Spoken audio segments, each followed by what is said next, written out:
Om Namo Bhagavate Vasudevaya Namaha. I will explain today Shrimad Bhagavatam, Chapter 2, Text 2. Ve Pumsam Paro Dharmo Yato Bhaktir Adhok Saje Ahat Tuke Apratitha Yayatama Suprasiddhati. The supreme occupation, dharma, for all humanity is that by which men can attain to loving devotional service unto the transcendent Lord. Such devotional service must be unmotivated and uninterrupted to completely satisfy the self.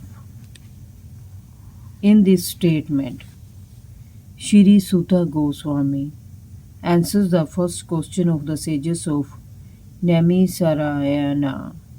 The sages asked him to summarize the whole range of revealed scriptures and present the most essential part so that fallen people or the people in general might easily take it up. The Vedas prescribes two different types of occupation for the human being. One is called the pravarti marg or the path of sense enjoyment, and the other is called the Nivrati Marg or the path of renunciation. The path of enjoyment is inferior and the path of sacrifice for the supreme cause is superior.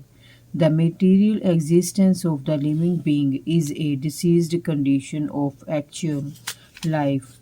Actual life is spiritual existence or Brahma Bhuta existence, where life is eternal, blissful, or full of knowledge.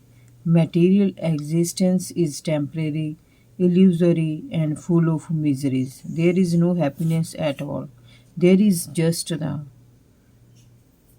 futile attempt to get rid of the miseries, and the temporary cessation of misery is falsely called happiness. Therefore, the path of progressive material enjoyment, which is temporary, miserable, and illusory, is inferior. But devotional service to the Supreme Lord, which leads one to eternal, blissful, and all cognizant life, is called the superior quality of occupation. This is sometimes polluted when mixed with the inferior quality. For example, adoption of devotional service for material gain is certainly an obstruction to the progressive path of renunciation. Renunciation or abnegation for ultimate good is certainly a better occupation than enjoyment in the diseased condition of life.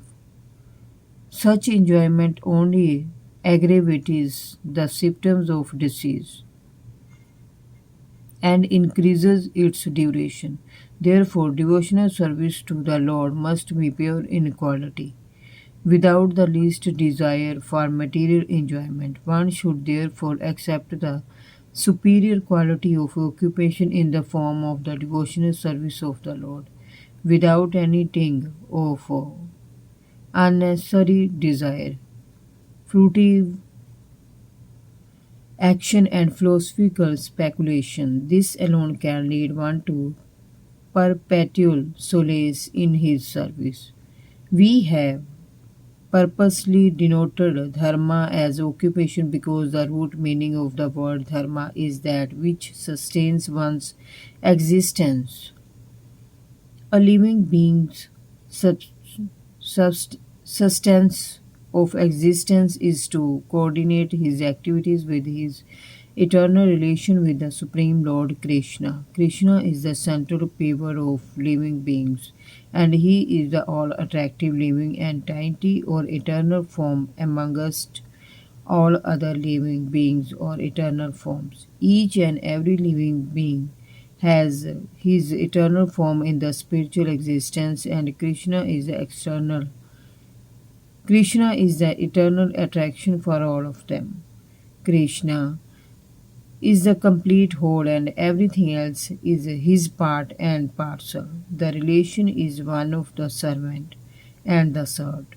It is transcendental and is completely distinct from our experience in material existence.